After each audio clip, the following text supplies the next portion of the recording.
The ninth rule is the only one that really matters now. It's the one I keep repeating to myself in the dark, my mantra against the things that scratch at the windows. It's the one my grandpa underlined 3 times in his shaky, spidery handwriting. And it's the one I almost broke last night. That's why I'm recording this. Not for you, not for anyone who might find it. But for me. To remember why I can't ever let the fire go out. Because if I forget, even for a second, what's waiting for me on the other side of that door, then my soul is already lost. It all started 3 months ago, with a letter. Not an email, not a text, but a real, honest-to-God letter with a fancy wax seal from a law firm in Amarillo, Texas. I was living in a shoebox apartment in Chicago at the time, smelling my neighbor's curry through the vents and listening to traffic serenade me to sleep. I'd just been downsized from my graphic design job. My girlfriend of 2 years had decided she needed to find herself, which apparently meant finding a guy with a corner office, and my life savings were looking more like pocket change. I was, to put it mildly, at rock bottom.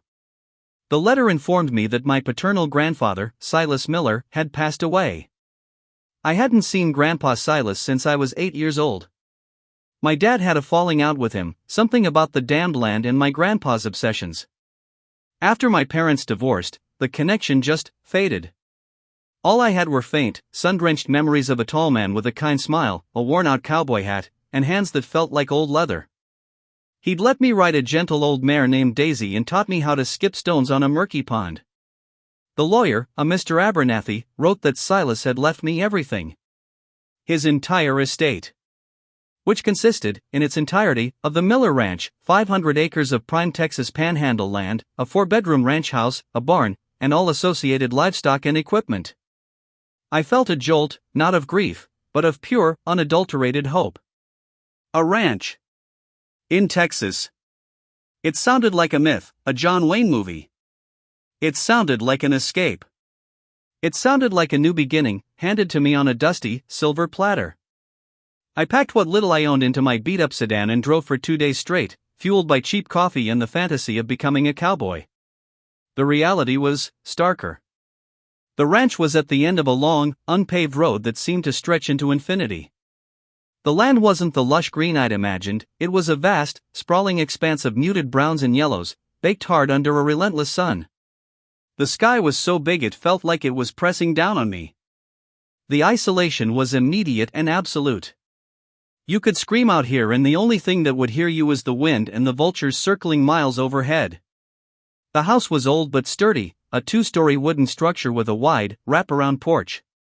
It smelled of dust, old wood, and something else, something faintly metallic and earthy, like ozone after a lightning strike. It was fully furnished, but it felt less like a home and more like a museum of one man's lonely life. Books on agriculture and local history lined the shelves, faded photographs of people I didn't recognize sat on the mantelpiece, and a thick layer of dust covered everything, a silent testament to the man who was no longer there.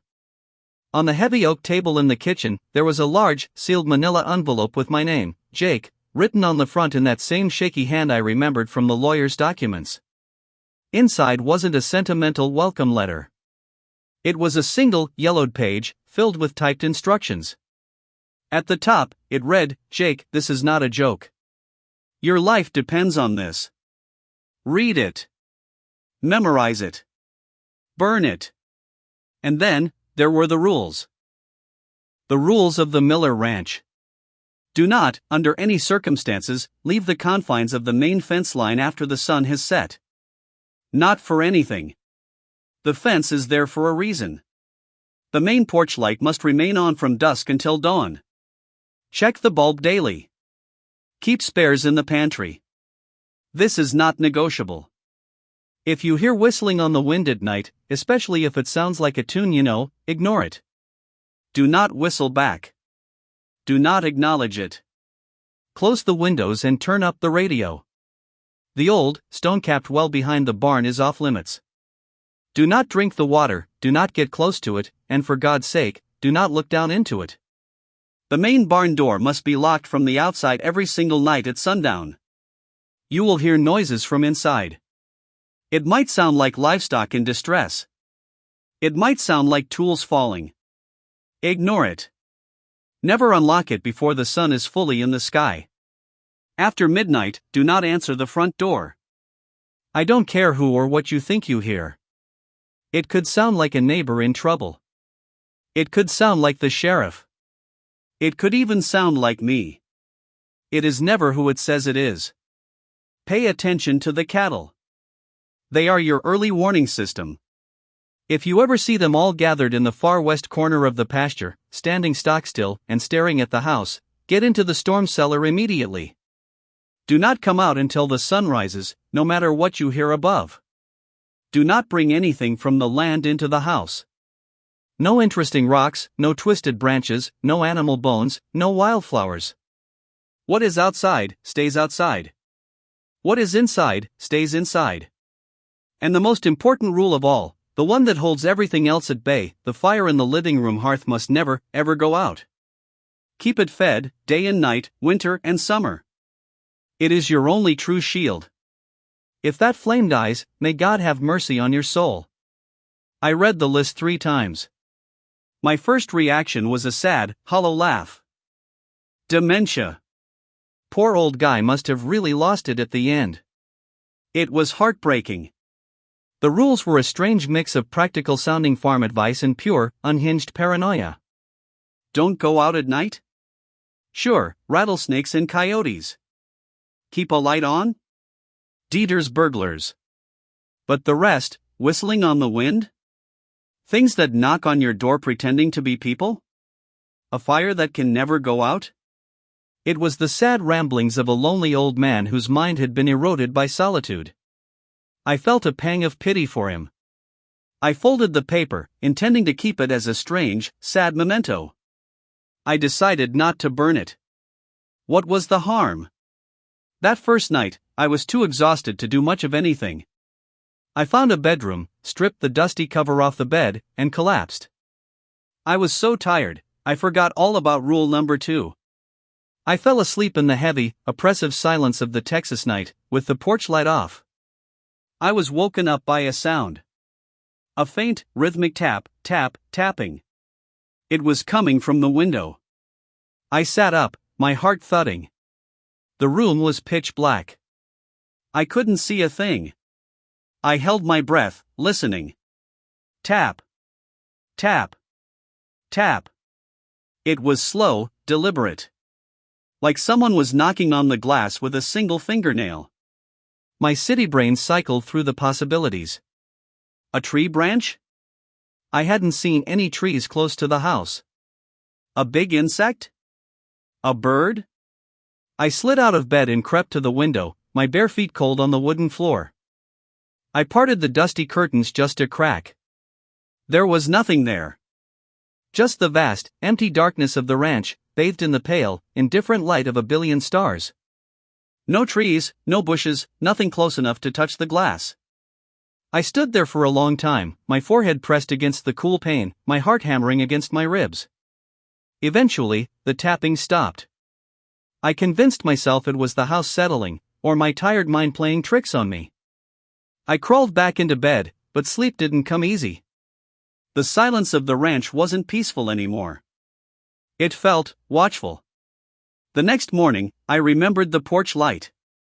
I went outside and saw that the bulb was shattered. Not burned out, but shattered, with tiny shards of glass glittering on the wooden porch boards. A rock, I thought. Some kid playing a prank, though God knows where they'd have come from. I swept up the glass and, feeling a little foolish, went to the pantry. Just as the rule said, there was a box of new bulbs.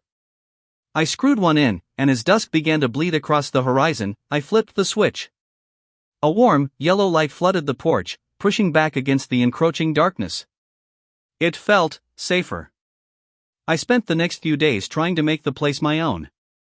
I cleaned, I aired out the rooms, I tried to get a feel for the land. I was an amateur, a city boy playing cowboy, but it felt good.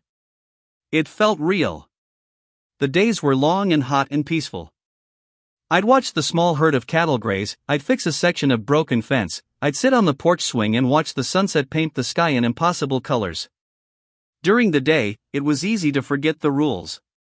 It was easy to believe I'd inherited a paradise. But the nights belonged to the rules. A few nights after the tapping, I heard the whistling. I was in the kitchen, washing dishes, when a faint melody drifted through the open window. It was a simple, familiar tune. Oh, Susanna. But it was wrong. It was thin and reedy, like wind blowing over the lip of a bottle. It seemed to come from everywhere and nowhere at once. I come from Alabama with my banjo on my knee. Rule number 3 slammed into my mind. Do not whistle back.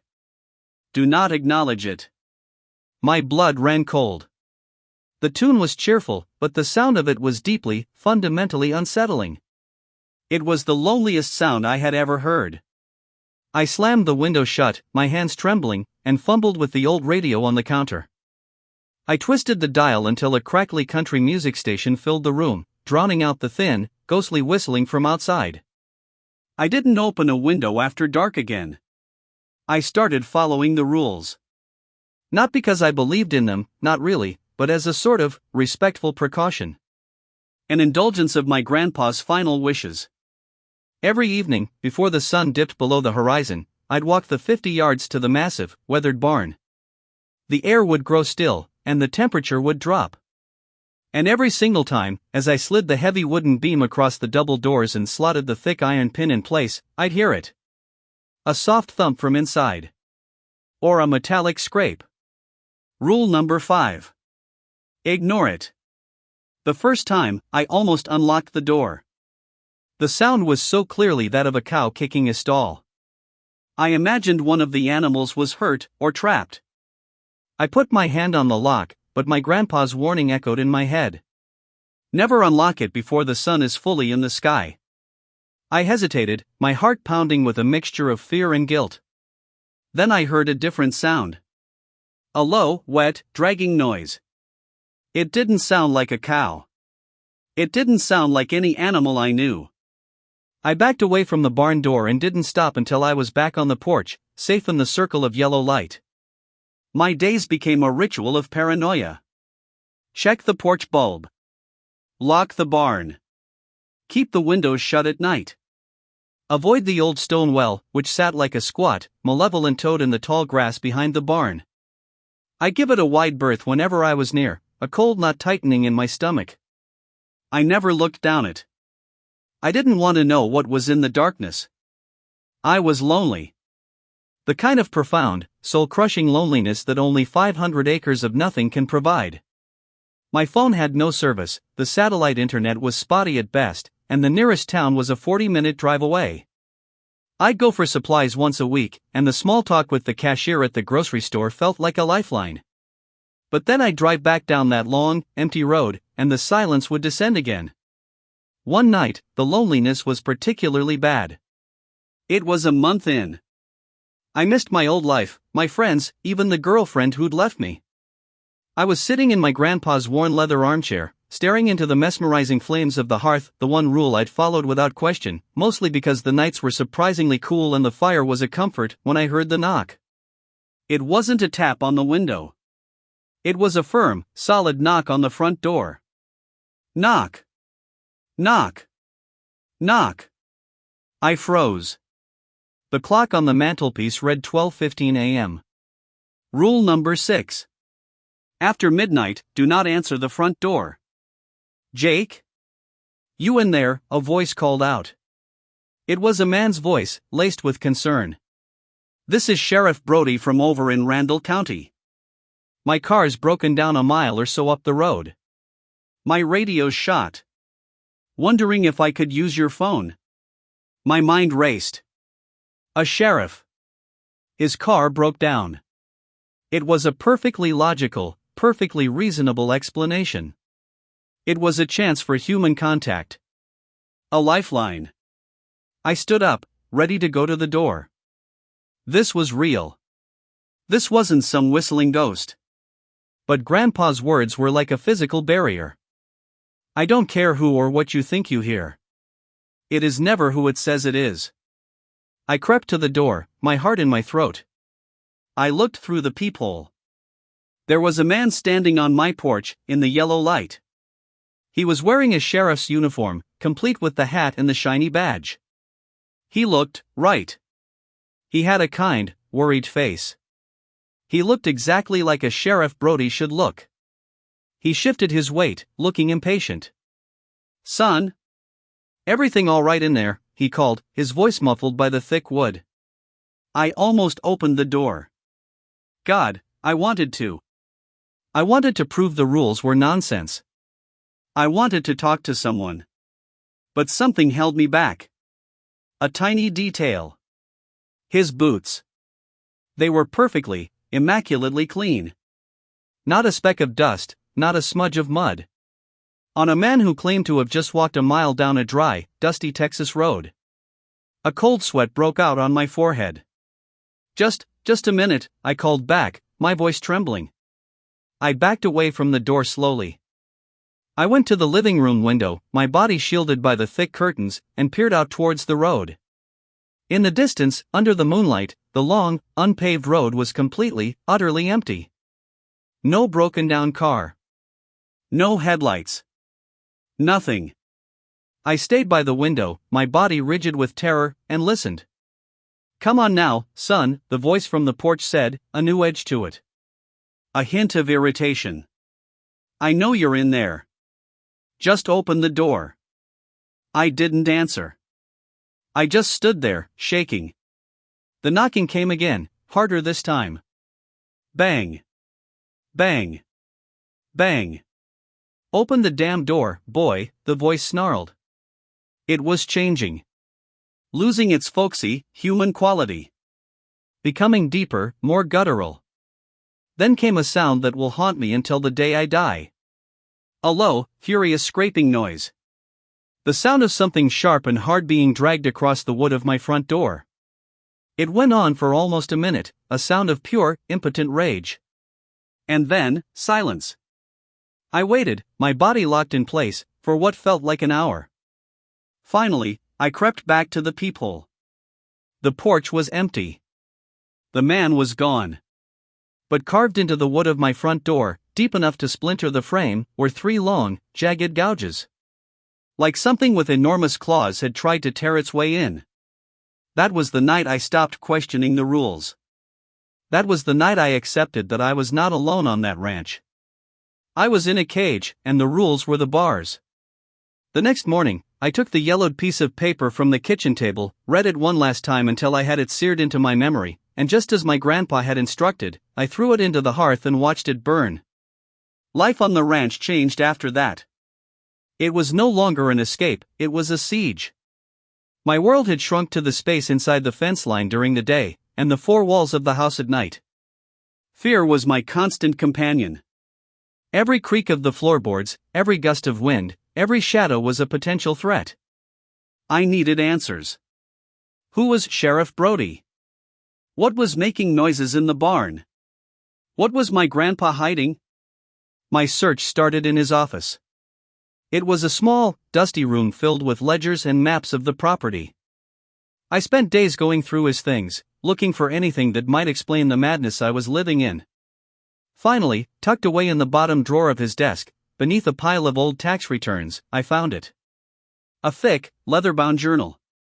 His handwriting was neat and clear in the early entries, but grew progressively more frantic and shaky towards the end. The first entry was dated almost 50 years ago, shortly after he bought the ranch. October 12, 1975. Finally have a place to call my own. The land is harsh, but it's honest. There's a quiet here you can't find anywhere else. Bought a small herd of Hereford cattle.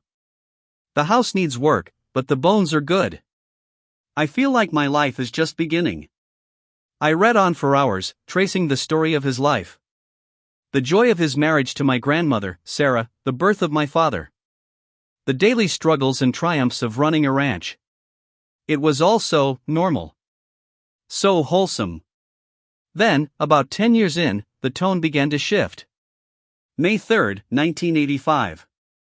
Sarah is convinced she hears someone whistling at night. An old folk tune. I told her it's just the wind playing tricks in the eaves, but it seems to be genuinely unnerving her. I must admit, the silence out here can play on the mind. June 20, 1985. The well water has started to taste funny. Has a metallic, brackish taste to it. I'll have to get it tested. For now, we're using the cistern. I went to look down it today, to see if an animal had fallen in, but I felt strange. A powerful sense of vertigo. More than that. A feeling of being watched. From below. I sealed it with some old stones. Sarah thinks I'm being foolish. My blood ran cold. He mentioned the whistling. And the well. This was the beginning. The entries grew more disturbed. He wrote about tools going missing from the barn, only to reappear days later in different places. He wrote about seeing shadows move at the edge of his vision, just beyond the fence line at dusk. He wrote about my grandmother becoming withdrawn and fearful, refusing to leave the house after dark. Then came the entry that explained everything. September 14, 1986. It came for Sarah last night. Not for me. For her. It wore my face. I was out late, mending a fence that had been torn down deliberately, I now see. When I came back to the house, the front door was open. Sarah was standing on the porch, a packed bag at her feet. She looked at me with such hatred.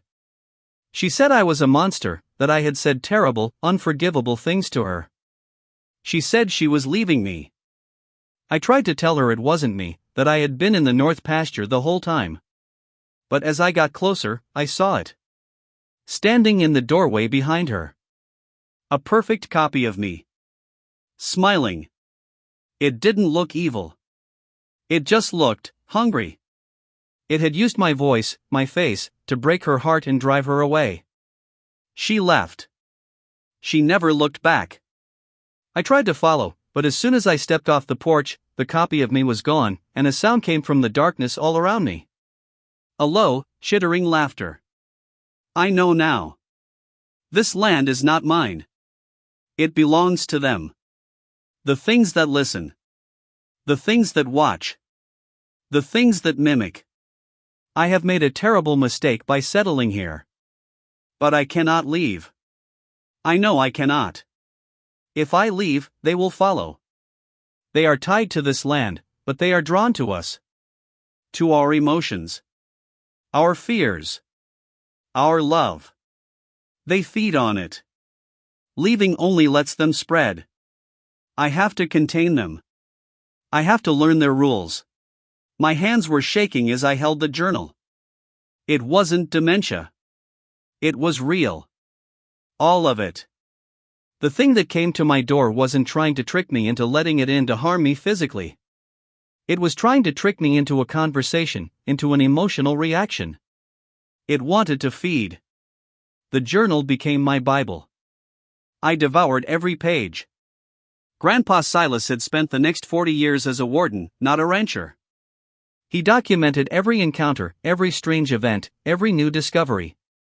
He learned their patterns. He called them the mimics, or sometimes, the listeners. He believed they were ancient, elemental things tied to the land itself. They couldn't create, they could only copy. They could copy sounds, voices, even appearances. But they were imperfect. The sheriff's clean boots.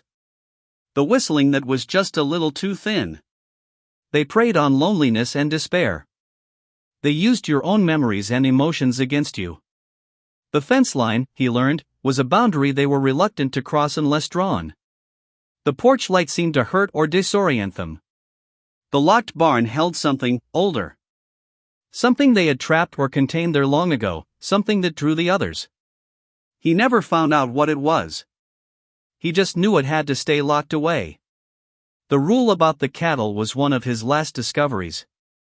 He noticed that the animals, with their simple, primal instincts, could sense the mimic's presence long before he could. When they gathered and stared at the house, it meant the mimics were close, their influence strong, and it was time to hide deep underground, where they couldn't reach. He'd only had to use the storm cellar twice in 30 years. The descriptions of what he heard from down there, the sound of the house being torn apart, the screams and the voices of everyone he had ever loved, were the stuff of nightmares. And the fire. The fire was everything. He didn't know why, whether it was the light, the heat, or something more primeval, but the constantly burning fire in the hearth created a sanctuary. A bubble of safety they could not penetrate. As long as the fire was burning, the house was safe. The last entry was from a week before he died. July 5, 2025. My heart is giving out. I can feel it. I haven't got long. I've sent the letter to the lawyer for my grandson, Jake. I pray he is smarter than his father. I pray he is stronger than I was. I have failed in so many ways. I couldn't keep my wife. I drove away my son. All I have done is stand guard over this cursed piece of dirt. But it is a necessary duty. This evil cannot be allowed to spread. I am leaving Jake a prison, not a ranch. But maybe, in this prison, he can find a purpose that I lost. All he has to do is follow the rules. Especially the last one. God forgive me for what I am passing on to him. I closed the journal, the weight of my grandfather's 40-year vigil crushing me. He hadn't been a crazy old man. He had been a soldier in a war nobody else knew was being fought. And now, the watch was mine. My life settled into a grim, monotonous routine governed by the rules. The fear didn't lessen, but it became a part of me, a low hum beneath the surface of my every thought. The loneliness was a physical ache. I would talk to myself, to the cattle, to the fire, just to hear a voice. I often thought about just getting in my car and driving away. Just leaving it all behind. But my grandfather's words would stop me. If I leave, they will follow. I couldn't bear the thought of unleashing this thing on the world. I was trapped. Then came the night of the storm. The forecast had called for severe thunderstorms, and for once, they were right. The sky turned a sickly, bruised purple in the late afternoon. The air became heavy and electric. I double-checked everything. The barn was locked. The porch light was on. All the windows were sealed tight. I built up the fire in the hearth until it was a roaring inferno. And I watched the cattle. Just as the first fat drops of rain began to fall, I saw it. One by one, the cows stopped grazing. They lifted their heads and turned, as if pulled by an invisible string, towards the west corner of the pasture. Within minutes, the entire herd was gathered there, stock still, their dark eyes fixed on my house. Rule number 7. My blood turned to ice. A wave of pure, animal panic washed over me. I grabbed the emergency lantern, a bottle of water, and my grandpa's journal, and I ran. I threw open the heavy wooden door of the storm cellar set into the ground about 30 feet from the house, and scrambled down the steep wooden steps into the damp, musty darkness. I pulled the thick door shut over my head, plunging myself into absolute blackness, just as the sky opened up and the storm broke in its full fury. The sound was deafening. The roar of the wind, the hammering of the rain on the cellar doors. And then, through the storm, I heard other sounds. A splintering crash from the direction of the house. A high-pitched, piercing shriek that was not human and not animal. And then, the voices began. Jake? Honey? It's me. The voice of my ex-girlfriend, Sarah. So clear, it was as if she were standing right outside the cellar door. My heart seized. Jake, I'm so sorry. I made a mistake. I came all the way here to find you. This storm, it's so bad. Please, let me in. I'm scared.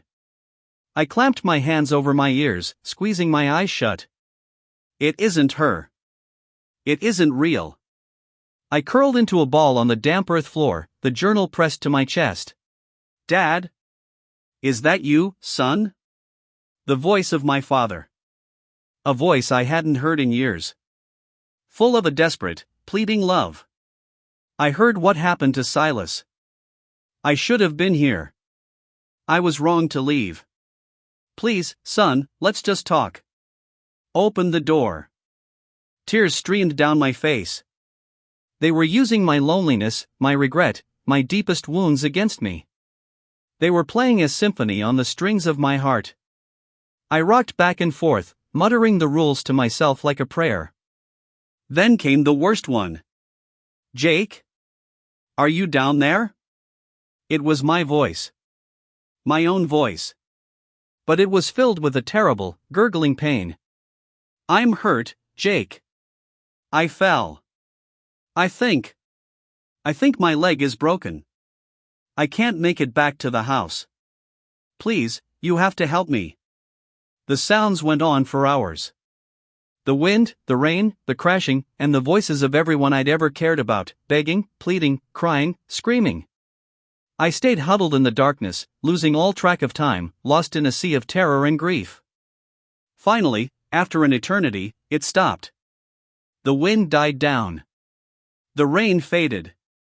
A profound silence fell. I waited, not daring to move, until I saw a thin sliver of pale light seep through the crack in the cellar doors. Sunrise. I pushed the doors open, my muscles screaming in protest. The world was washed clean. The air was fresh and cool. I looked at the house. It was still standing. But the porch railing was splintered and broken. The front door was covered in more of those deep, angry gouges. And every single window on the ground floor was shattered. I walked numbly towards the house, my heart in my throat. I stepped through the broken front door. The inside was a disaster. Glass everywhere. Furniture overturned.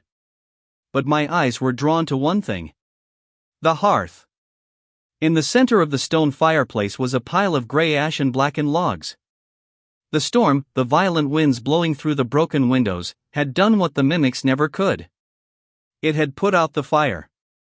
A cold, dreadful emptiness filled me. The shield was down.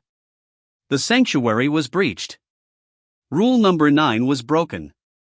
For a long moment, I just stood there, in the ruins of my prison, the silence of the house more terrifying than any scream. I thought, this is it. It's over. They've won. And then I felt it. A subtle shift in the air. A drop in temperature. A feeling of presence. Not from outside. From inside the house. I turned slowly. Standing in the doorway to the kitchen was a figure. It was tall and gaunt, its limbs too long, its joints bent at odd, unnatural angles. It was made of shadow and dust and dry leaves, a vaguely human-shaped patch of emptiness. It had no face, no features, but I could feel it looking at me. I could feel its ancient, patient hunger. This, I knew, was what they truly were. The voices, the copies, they were just lures. This was the fisherman. It took a slow, shuffling step towards me. My body was paralyzed with a fear so absolute it was almost transcendent. My mind was a white-hot blank. The journal fell from my numb fingers, landing open on the floor. The thing took another step. I could hear a faint, dry rustling sound, like dead leaves skittering across pavement. My eyes fell to the open journal on the floor. To the last, desperate entry my grandfather had written. I am leaving Jake a prison, not a ranch. But maybe, in this prison, he can find a purpose that I lost. Purpose. Something inside me snapped. It wasn't bravery. It was something closer to rage. A cold, hard fury at this thing that had taken my grandfather's life, that had tormented me, that had cornered me. He had stood his post for 40 years. This was my post now. I didn't run. I didn't scream. I lunged. Not at the creature, but at the hearth. My hands scrabbled in the cold ashes, searching, desperate. My fingers closed around a piece of charcoal. It was still faintly, almost imperceptibly, warm. A single, tiny ember, buried deep. Hope. I grabbed the old, leather-bound bellows that hung beside the fireplace, my grandfather's bellows. I held the ember in my palm, protecting it, and I began to pump. I blew gently on the tiny spark, whispering to it, pleading with it. Come on. Come on, you bastard. Don't you die on me. Don't you dare. The creature in the doorway paused. It tilted its non-head, as if confused by my actions. It had expected fear. It had expected me to run. It had not expected defiance. A tiny, fragile orange line appeared on the edge of the ember. I kept pumping the bellows, my movements frantic. I grabbed a handful of dried kindling I always kept in the wood box, the driest, most flammable stuff. I built a tiny pyre around my precious spark. The creature started moving again, faster this time, shuffling across the floor, its rustling growing louder. It knew what I was doing. No, I snarled, not looking at it. I was focused only on the ember. My world had shrunk to that single point of potential light. Not today. Not in this house. This is my house now. The ember caught a piece of kindling. A tiny lick of flame, weak and pale, flickered to life. The creature let out a hiss. A sound like 1,000 insects stirring at once. It was only a few feet away from me now. I could feel the cold radiating from it, a tangible aura of despair and nothingness. I placed more kindling on the tiny flame. I pumped the bellows with all my might. The flame grew, from a flicker to a steady, warm glow. It caught on a larger piece of wood. The creature recoiled, raising a long, spindly arm to shield its featureless face. The hiss grew into a low shriek of pain and frustration. The light was hurting it. I laughed. A raw, ragged, triumphant laugh. I threw another log on the fire. And another. The flames roared to life, leaping up the chimney, casting the room in a dancing, defiant orange light. The creature staggered back, its form seeming to unravel at the edges, the shadows that composed it fraying like old cloth. With one last, hateful hiss, it dissolved, melting back into the ambient shadows of the room, and was gone. I collapsed onto the floor in front of the hearth, my body shaking with adrenaline and exhaustion, my face streaked with soot and tears. I stayed there for a long time, just watching the fire. My fire. My shield. My weapon. That was last night. The sun is high in the sky now. I've spent the morning boarding up the broken windows and cleaning up the glass. I found my grandpa's old toolbox and I'm going to repair the porch and the front door. There's a lot of work to do. I look at the rules now, not as a curse, but as a manual. A soldier's field guide. They are the collected wisdom of a man who fought a 40-year war and never surrendered. He didn't lose. He just handed the watch over to the next man in the line. The ranch isn't a gift. Grandpa Silas was right. It's a sentence. It's a life of solitude and vigilance, a prison of my own making. But as I sit here, in the warm glow of the fire that I brought back from the brink, staring out at the vast, harsh, and beautiful land that is my responsibility to guard, I don't feel trapped. For the first time since I lost my job, my girl, my life. I have a purpose. I am not just Jake, the down-on-his-luck graphic designer. I am the keeper of the ranch. I am the guardian of the fire. And whatever comes knocking, whatever whistles on the wind, whatever stands and stares from the pasture, I will be ready. My name is Jake Miller. And my watch has just begun.